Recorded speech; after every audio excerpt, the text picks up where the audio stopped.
ಓಂ ಕಾಮ್ಯಾಸ್ತು ಯಥಾ ಕಾಮಂ ಸಮುಚ್ಚೀಯೇರನ್ ನವಾ ಪೂರ್ವಹೇತ್ವಭಾವಾತ್. ಓಂ ಅಂತ 3ನೇ ಅಧ್ಯಾಯದ 3ನೇ ಪಾದದ 62ನೇ ಸೂತ್ರ ಇದು. ಆ ಸೂತ್ರ ಯಾಕೆ ಹೊರಟಿದೆ ಅಂತ ಅನ್ನೋದನ್ನ ರಾಘವೇಂದ್ರ ಸ್ವಾಮಿಗಳು 75ನೇ ಗದ್ಯ ಭಾಗದಲ್ಲಿ ತಿಳಿಸ್ತಾ ಇದ್ದಾರೆ. ಈ ಒಂದು ಇಷ್ಟೆಲ್ಲ ಉತ್ತರ ಕೊಟ್ಟಿದ್ದರಿಂದ ಯಾರ್ಯಾರಿಗೆ ಯಾವ್ಯಾವ ಫಲ ಬೇಕೋ ಅದನ್ನು ಉಪಾಸನೆ ಮಾಡಬಹುದು.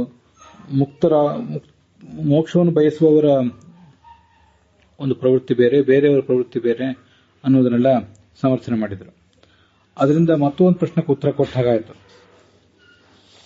ಅದೇನು ಅಂದ್ರೆ, ಈ ದುರಿತ ನಿವೃತ್ತಿಗೋಸ್ಕರ ನರಸಿಂಹ ಇತ್ಯಾದಿ ರೂಪಗಳನ್ನು ಉಪಾಸನೆ ಮಾಡಬೇಕು ಅಂತ ಬಂತಲ್ಲ. ಆದ್ರಿಂದಲೇ ಭಗವದ್ ರೂಪಗಳ ಕಾಮ್ಯವಾದ ಉಪಾಸನೆ ಅದು ಅರ್ಥ ಇತ್ಯಾದಿಗಳಿಗೆ ಸಾಧನ ಆಗಿದೆ. ಅದರಿಂದ ಅದನ್ನು ಕೂಡ ಎಲ್ಲರೂ ಮಾಡಬೇಕು. ಅದರಿಂದ ಅವರಿಗೆ ಅರ್ಥಾದಿ ಸಾಧನ ಆಗಿ ಮುಂದೆ ಮುಕ್ತಿ ಆಗ್ತದೆ ಅಂತ ಒಂದು ಪ್ರಶ್ನೆ ಬರಬಹುದು. ಆ ವಾಕ್ಯ ಹೀಗಿದೆ, ಏತೇನೈವ ಅಂತಿದೆ. ಆ ಏತೇನೈವ ಅಂತ ಅನ್ನೋದನ್ನ ಮುಂದೆ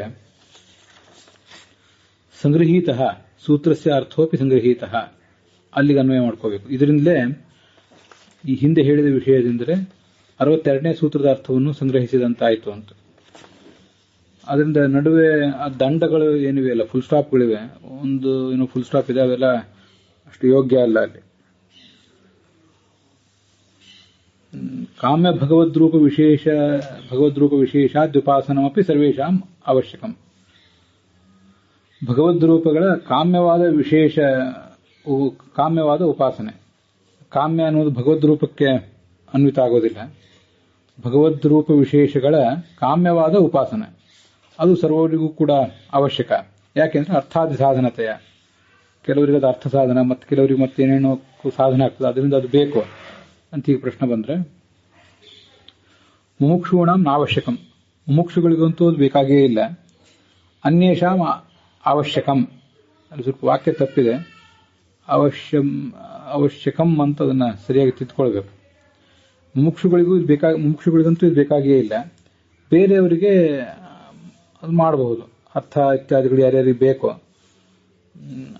ಅರ್ಥ ಕಾಮ ಇತ್ಯಾದಿಗಳನ್ನು ಬಯಸುವವರು ಅಂತಂಥ ಉಪಾಸನೆ ಮಾಡಬಹುದು. ಇನ್ನು ಮುಮುಕ್ಷುಗಳು ಕೂಡ ಭಗವಂತನ ಪ್ರೀತಿಗಾಗಿ ಅವರು ಆ ರೂಪಗಳನ್ನು ಉಪಾಸನೆ ಮಾಡಬಹುದು.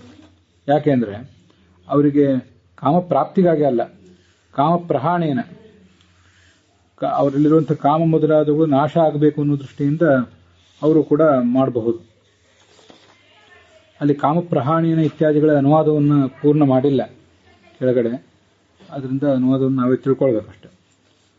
ಮುಮುಕ್ಷೂಣಾಮಪಿ ಭಗವತ್ ಪ್ರೀತ್ಯರ್ಥತ್ವೇನ ಅವಶ್ಯಕಂ. ಯಾಕೆಂದ್ರೆ ಕಾಮಪ್ರಹಾಣೇನ, ಕಾಮ ಇತ್ಯಾದಿಗಳ ನಾಶ ಆಗಿ ಅದನ್ನು ಪಡೆದು ಅದನ್ನು ಅನುಭವಿಸಿ ಆ ಬಳಿಕ ಇನ್ನು ಸಾಕು ಅಂತ ಅನಿಸಿ ನಾಶ ಆಗುವುದರಿಂದ ಅಂತರ್ಥ. ಅಥವಾ ಅದು ಪಡೆದೇ ಹೋದರೂ ಕೂಡ ಇದರ ಇತಿಮಿತಿ ಇಷ್ಟೇ ಅಂತ ಅನ್ನೋದನ್ನ ಭಗವಂತ ಅವರಿಗೆ ತಿಳಿಸುವ ಮೂಲಕ ಅದೆಲ್ಲ ಸಾಕು ಅಂತ ಅನಿಸ್ತದೆ ಅವರಿಗೆ. ಭಗವಂತ ಹೀಗೆ ಜ್ಞಾನ ಕೊಟ್ಟರು ಸಾಕು ಅಂತ ಅನಿಸೋದ್ರಿಂದ ಅದು ಕೂಡ ಬೇಕು. ಇತಿ ವಕ್ತುಂ ಇತ್ಯಾದಿ ವಕ್ತುಂ ಪ್ರಾಪ್ತಸ್ಯ, ಇದನ್ನೆಲ್ಲ ಹೇಳಲಿಕ್ಕಾಗಿ ಆ ಕಾಮ್ಯಾಸ್ತು ಯಥಾ ಕಾಮಂ ಸಮುಚ್ಚೀಯೇರನ್ ಅನ್ನೋ ಸೂತ್ರ ಹೊರಟಿದೆ.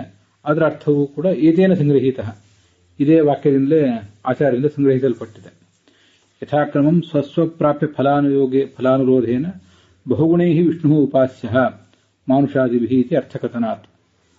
ಯಥಾಕ್ರಮಂ ಬಹುಗುಣೈ ಅಂತೇನು ಬಂದಿದೆ, ಯಥಾಕ್ರಮಂ ಅಂದ್ರೆ ಸ್ವಸ್ವಪ್ರಾಪ್ಯ ಕಾಮ್ಯ ಫಲಾನುರೋಧೇನ, ಅವರವರು ಯಾವ್ಯಾವ ಫಲವನ್ನ ಬಯಸ್ತಾರೋ, ಅವ್ರಿಗೆ ಬೇಕಾಗಿದೆಯೋ ಅಂಥ ಫಲಕ್ಕೆ ಅನುಗುಣವಾಗಿ ಅವರು ಆ ಉಪಾಸನೆ ಆ ಫಲವನ್ನು ಪಡೆಯುವ ಉದ್ದೇಶದಿಂದ ಅನೇಕ ಗುಣಗಳ ಮೂಲಕ ವಿಷ್ಣುವನ್ನು ಉಪಾಸನೆ ಮಾಡಬೇಕು. ಮಾನುಷಾದಿಭಿ, ಮನುಷ್ಯ ಮೊದಲಾದವರೆಲ್ಲರೂ ಕೂಡ ಹೀಗೆ ಮಾಡಬೇಕು ಅಂತ ಅದರ ತಾತ್ಪರ್ಯ ಆಗ್ತದೆ. ಈ ಒಂದು 2 ವಾಕ್ಯ ಹಿಂದೆ ನಾನು ಹೇಳುವಾಗ ಕಾಮ್ಯ ಅನ್ನುವುದು ಭಗವದ್ ರೂಪಕ್ಕೆ ವಿಶೇಷಣ ಅಲ್ಲ, ಭಗವದ್ ರೂಪ ವಿಶೇಷದ ಉಪಾಸನೆಗೆ ಕಾಮ್ಯ ಅಂತ ಅನ್ನೋದು ವಿಶೇಷಣ ಅಂತ ಹೇಳಿದೆ. ಆದರೆ ಮೂಲ ಟೀಕಾದಲ್ಲಿ ಕೂಡ, ತತ್ವಪ್ರಕಾಶಕದಲ್ಲಿ ಕೂಡ ಕಾಮಸಾಧನ ಭಗವದ್ರೂಪ ಗುಣ ವಿಷಯಂ ತಾವತ್ ಕರ್ತವ್ಯಮೇವ ಅಂತ ಹೀಗೆ ಕಾಮಸಾಧನ ಅನ್ನೋದನ್ನ ಭಗವದ್ರೂಪ ಅಥವಾ ಭಗವಂತನ ಗುಣ ಅದಕ್ಕೆ ವಿಶೇಷಣ ಮಾಡಿ ತೋರಿಸಿದ್ದಾರೆ ಜಯತೀರ್ಥರು. ಅದರಿಂದ ಕಾಮ್ಯಾಸ್ತು ಯಥಾಕಾಮಂ ಸಮುಚ್ಚೀಯರನ್, ಕಾಮ್ಯಾಹ ಅಂದರೆ ಕಾಮಪ್ರಾಪ್ತಿಗೆ ಸಾಧನವಾದ ರೂಪಗಳು ಮತ್ತೆ ಗುಣಗಳು, ಭಗವಂತನ ರೂಪಗಳು ಭಗವಂತನ ಗುಣಗಳು, ಅವು ಯಥಾಕಾಮಂ ಆಯಾ ಸಾಧಕರಿಗೆ ಅಂದರೆ ಸಾಧಕ ಯಾವ ಹಂತದಲ್ಲಿದ್ದಾನೆ ಅನ್ನೋದನ್ನ ಅವನವನ್ನೇ ತಿಳ್ಕೊಂಡು ಅವನಿಂದ ಸಮುಚ್ಚೀಯರನ್ ಅವೆಲ್ಲವೂ ಕೂಡ ಉಪಸಂಹರಿಸಲ್ಪಡಬೇಕು. ಆಯಾ ಗುಣಗಳೆಲ್ಲವನ್ನೂ ಕೂಡ ಆತ ಅಳವಡಿಸ್ಕೊಳ್ಬೇಕು. ಇದು ಸಮುಚ್ಚೀಯರನ್. ನವ ಪೂರ್ವಹೇತ್ವಭಾವಾತ್, ಅಥವಾ ಅದು ಆ ಥರ ಉಪಸಂಹರಿಸಲ್ಪಡಬೇಕಾಗಿಲ್ಲ ಅಂತ ಕೂಡ ಒಂದು ಅರ್ಥ ಇದೆ. ಯಾಕೆಂದ್ರೆ ಪೂರ್ವಹೇತ್ವಭಾವಾತ್, ಕಾಮನೆ ಯಾರಿಗೆ ಇರ್ತದೆ ಅವನು ಕಾಮನೆಯನ್ನು ಪಡೆಯುವುದಕ್ಕಾಗಿ ಆ ಕಾಮ್ಯವಾದ ಭಗವದ್ ರೂಪವನ್ನು ಭಗವಂತನ ರೂಪವನ್ನು ಗುಣವನ್ನು ಚಿಂತಿಸಿ ಅಳವಡಿಸ್ಕೊಳ್ಬೇಕು. ಅದು ಪೂರ್ವಹೇತ್ವಭಾವಾತ್. ಪೂರ್ವಹೇತು ಅಂದರೆ ಕಾಮ, ಕಾಮ ಎಂಬ ಹೇತು ಇಲ್ಲದೇ ಇರೋದ್ರಿಂದ ಅಂತ ಅದಕ್ಕೆ ಅಲ್ಲಿ ಅರ್ಥ ಬರೆದಿದ್ದಾರೆ. ಕಾಮಾಖ್ಯ ಹೇತ್ವಭಾವಾತ್ ಅಂತ ಹೀಗೆಲ್ಲ ತತ್ವಪ್ರಕಾಶಿಕಾದಲ್ಲಿದೆ. ಕಾಮಾಖ್ಯ ಹೇತ್ವಭಾವಾತ್ ಪ್ರಬಲ ಹೇತ್ವಭಾವಾಚ ಅಂತ. ಅದರಿಂದ ಕಾಮವೆಂಬ ಹೇತು ಇಲ್ಲದೇ ಇರುವುದರಿಂದ ಮುಮುಕ್ಷುವಾದವನು ಈ ಕಾಮ್ಯವಾದ ರೂಪಗಳನ್ನು ಮತ್ತು ಗುಣಗಳನ್ನು ಅಳವಡಿಸಿಕೊಂಡು ಉಪಾಸನೆಯನ್ನು ಮುಂದುವರಿಸಬೇಕಾಗಿಲ್ಲ. ಒಂದೇ ಸೂತ್ರ ಒಬ್ಬನಿಗೆ ಒಂದು ಥರದ ವ್ಯವಸ್ಥೆಯನ್ನು ಮತ್ತು ಮತ್ತೊಬ್ಬನಿಗೆ ಮತ್ತೊಂದು ಥರದ ವ್ಯವಸ್ಥೆಯನ್ನು ಹೇಳಿದೆ. ಅಪೇಕ್ಷೆ ಇದ್ದವನಿಗೆ ಒಂದು ಥರದ ವ್ಯವಸ್ಥೆ, ಅಪೇಕ್ಷೆ ಇಲ್ಲದೇ ಇದ್ದವನಿಗೆ ಮತ್ತೊಂದು ವ್ಯವಸ್ಥೆ ಅಂತ ಹೀಗೆ ತಾತ್ಪರ್ಯ ಆಗ್ತದೆ. ಬೃಹತ್ ತಂತ್ರ ಅಂತ ಗ್ರಂಥ ಇದೆ, ಅದರ ಉದ್ಧಾರ ಮಾಡ್ತಾರಲ್ಲಿ. ಯಸ್ಯ ಯಸ್ಯ ಹಿ ಯಹ ಕಾಮಃ ತಸ್ಯ ತಸ್ಯ ಹ್ಯುಪಾಸನಂ ತಾದೃಶಾನಾಂ ಗುಣಾನಾಂ ಚ ಸಮಾಹಾರಂ ಪ್ರಕಲ್ಪಯೇತ್. ಯಾರ್ಯಾರಿಗೆ ಯಾವ್ಯಾವ ಥರದ ಕಾಮ ಇದೆಯೋ ಅದೇ ಥರದ ಉಪಾಸನೆ ಮತ್ತು ಮತ್ತೆ ಆ ಗುಣಗಳ ಸಮಾಹಾರ ಅಂದರೆ ಅಳವಡಿಸಿಕೊಳ್ಳುವಿಕೆ, ಅದನ್ನು ಅವರು ಚಿಂತಿಸಬೇಕು. ಅಕಾಮತ್ವಾನ್ ಮುಮುಕ್ಷೂಣಾಂ ನವಾತೇಷಾಂ ಉಪಾಸನಂ. ಆದರೆ ಮುಮುಕ್ಷುಗಳಿಗೆ ಮಾತ್ರ ಅವರು ಅಕಾಮರಾದ್ರಿಂದ ಅವರಿಗೆ ಈ ಥರದ ಉಪಾಸನೆ ಯಾವುದೂ ಕೂಡ ಇಲ್ಲ. ತುಷ್ಟ್ಯರ್ಥಂ ಈಶ್ವರಸ್ಯೈವ ನೈವೋಪಾಸ ವಿದುಷ್ಯತೆ. ಅವರು ಕೇವಲ ಭಗವಂತನ ಪ್ರೀತಿಗಾಗಿ ಮಾತ್ರ ಉಪಾಸನೆ ಮಾಡ್ತಾರೆ. ಆದ್ದರಿಂದ ಅವರ ಉಪಾಸನೆ ಅಂತನ್ನೋದು ದುಷ್ಟ ಅಲ್ಲ, ಹಾನಿಗೊಳಗಾಗೋದಿಲ್ಲ, ಎಲ್ಲ ಥರದ ಸಮೃದ್ಧಿಗೆ ಅವರ ಉನ್ನತಿಗೆ ಕಾರಣ ಆಗ್ತದೆ ಅಂತ ತಾತ್ಪರ್ಯ. ಪೂರ್ವಹೇತು ಅಂದರೆ ಮೊದಲು ಬೇರೆಯವರಿಗೆ ಕೆಲವರಿಗೆ ಆ ಕಾಮಗಳು ಇರಬಹುದು, ಇವನಿಗೆ ಅದಿಲ್ಲ. ಅಥವಾ ಇವನಿಗೆ ಅದು ಮೊದಲಿತ್ತು, ಈಗ ಅವನಿಗೆ ಅದು ಆ ಕಾಮನೆ ಇಲ್ಲ, ಅದನ್ನು ಅವನು ಬಿಟ್ಟಿದ್ದಾನೆ. ಆದ್ದರಿಂದ ಅವನು ಇನ್ನು ಮುಂದೆ ಕಾಮ್ಯೋಪಾಸನೆಯನ್ನು ಮಾಡಬೇಕಾಗಿಲ್ಲ ಅಂತ ತಾತ್ಪರ್ಯ. ಮುಂದೆ ಅಂಗಾವಬದ್ಧಾಸ್ತು ನ ಶಾಖಾಸು ಹಿ ಪ್ರತಿವೇದಂ ಅಂತ 57ನೇ ಸೂತ್ರ. ಸೂತ್ರ ಭಾಷ್ಯಕ್ಕೂ ಮತ್ತು ಅಣುಭಾಷ್ಯಕ್ಕೂ ಸ್ವಲ್ಪ ಇಂಥ ಕ್ರಮದಲ್ಲಿ ವ್ಯತ್ಯಾಸ ಇರ್ತದೆ. ಆದ್ದರಿಂದ ಅಂಗಾವಬದ್ಧಾಸ್ತು ಅನ್ನೋದು ಹಿಂದಿನ ಸೂತ್ರ. ಈಗ ನಾವು ಈ ಹಿಂದೆ ನೋಡಿದ 62, ಈಗ ನೋಡ್ತಿರೋ ಸೂತ್ರ ಸಂಖ್ಯೆ 57. ಈ ಉಪನಿಷತ್ತಿನಲ್ಲಿ ಮಾಂಡೂಕ ಮತ್ತು ಅಥರ್ವಣ ಮೊದಲಾದ ಕಡೆ ತಮೇವೈಕಂ ಜಾನಥ, ಅವನೊಬ್ಬನನ್ನೇ ತಿಳಿಯಿರಿ ಅಂತ ಬಂದಿದೆ. ಆದ್ದರಿಂದ ವಿಷ್ಣು ಏಕೈವ ಉಪಾಸ್ಯ, ಭಗವಂತನನ್ನು ಒಬ್ಬನನ್ನೇ ಉಪಾಸಿಸಬೇಕು ಅಂತ ಬಂತು. ನ ಅನ್ಯೇ ದೇವಾಹ, ಬೇರೆ ದೇವತೆಗಳನ್ನು ಉಪಾಸನೆ ಮಾಡಬಾರದು ಅಂತ ಪ್ರಶ್ನೆ ಬಂತು. ಹೀಗೆ ಪ್ರಾಪ್ತಿಯ ಪ್ರಶ್ನೆ ಬಂದಾಗ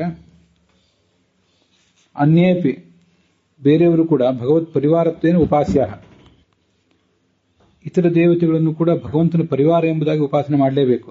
ನ ಪ್ರಧಾನತ್ವೇನ, ಆದರೆ ಪ್ರಧಾನ ಅಂತ ಉಪಾಸನೆ ಮಾಡಬಾರ್ದಷ್ಟೇ. ಇತಿ ವಕ್ತುಂ, ಇದನ್ನು ತಿಳಿಸಲಿಕ್ಕೋಸ್ಕರ ಅಂಗಾವಬದ್ಧಾಸ್ತು ಅನ್ನುವಂಥ 36ನೇ ಅಧಿಕರಣ ಹೊರಟಿದೆ. ಮತ್ತೆ ಅದು ಸೂತ್ರ 57. ತದರ್ಥೋಪಿ ಮಾನುಷೇಶ್ಚ, ಮಾನುಷೇಶ್ಚ ಸುರೇಶ್ವರೈಹಿ ಅಂತ ಮಾತಿನಿಂದ ಅದನ್ನು ಕೂಡ ಸಂಗ್ರಹ ಮಾಡಿದ್ದಾರೆ. ಈ ಸುರೇಶ್ವರೈಹಿ ಅಂತೇನು ಬಂದಿದೆ, ಸುರೇಶ್ವರೈಹಿ ಅಂತಂದ್ರೆ ದೇವತೆಗಳಿಂದ ಅದು ಉಪಾಸಿಸಲ್ಪಡಬೇಕು ಅಂತ ಹಿಂದೆ ಬಂದಿದೆ. ಆ ಸುರೇಶ್ವರೈಹಿ ಅಂತ ಅನ್ನೋದನ್ನೇ ಸಹ ಎಂಬ ಅರ್ಥದಲ್ಲಿ ಕೂಡ ನಾವು ತಿಳ್ಕೊಳ್ಬಹುದು.